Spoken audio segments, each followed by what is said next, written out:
Majke mi moja šta li priča. Napravi čovjeka ludakom, a čovjek dečko nije lud uopšte. Šmeker dečko, vata ribe, treba, znaš. A što je najgore, dečko, lep dečko, razumeš? I napravi ona njega ludaka, nije dužo. To ti je najgore kad ti žena uradi, brate. Kad te napravi, zato... Ja ju branio i kad sam bio s njom u live, ona rekla Tomović je nešto izbacio. Ja rekao nije okej ako je izbacio, nije... Sad Tomović ima ne znam šta s njom, ni to na njemu ne znam šta napravila da nešto izbaci, znaš. Priznala da je imala hot chat, jer se uplašila, ko zna šta je to, kad ti priznaš da hot chataš, zamisliš šta je onda tu dek bilo.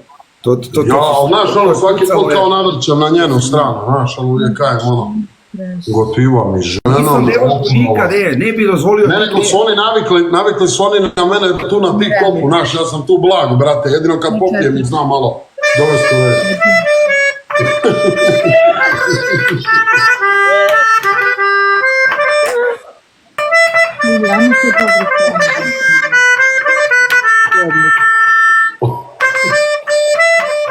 Ja ne vjerujem. Ovo je Dragana lepota. Ali me vraća ovu elitu u našu zadrugu, kako smo care vlejali, pa ona mačka, pa zola, pa krči, pa bude, pa svađe, pa basket, pa kiki, pa miki. A brate, ako se stvarno rastaneš, evo tebe u 9-ki, 100%. Nikad u životu, ja volim, brate... Pa daj, brate, morat ćeš ti to malo da se to vrati na nivo neki. I onda pomirenje u 9-ki. Da ti kažem iskreno, prvo, nisam za to da se ljudi razvode tako brzo, a drugo, nisam pravio takvu svadbu da bi se razveo.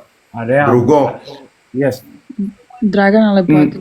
Drugo, znate da ste bili cari, da si bio pozvan i ti Zola, od srca sam vas pozvao, niste došli, niste, ne znam šta je bilo, gde si ti bio? Ja nisam mogo, brate, ja sam se izvinuo privatno i rekao sam. Ja isto, brate, baš nisam mogo.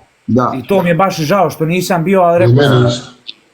Ali sam čuo, brate, Bogam od svakog da je bila svadba bukvalno decenije. Majke. Ma ne, mislim, bila je i to... Ima nešto ukleto u toj kući, Boro, ima nešto ukleto u toj kući. Hvala. Tamo si se ti ženio, tamo ja slavio rođendan, sve krene od tih problema. Dakica slavila rođendan tamo. Svi u toj kući, šta je god bilo, uvijek bude problem neki. Ali zato je moja vila gotova. Da si tamo ženio, možda bi sve u redu bilo.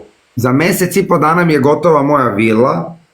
Čekaj, Bora, praviš turku useljenja. Tako je, i tako da će ljudi moći tu da dolaze. Bazen, sauna, fudbalski teren dole. Ma ide, ludnica će biti.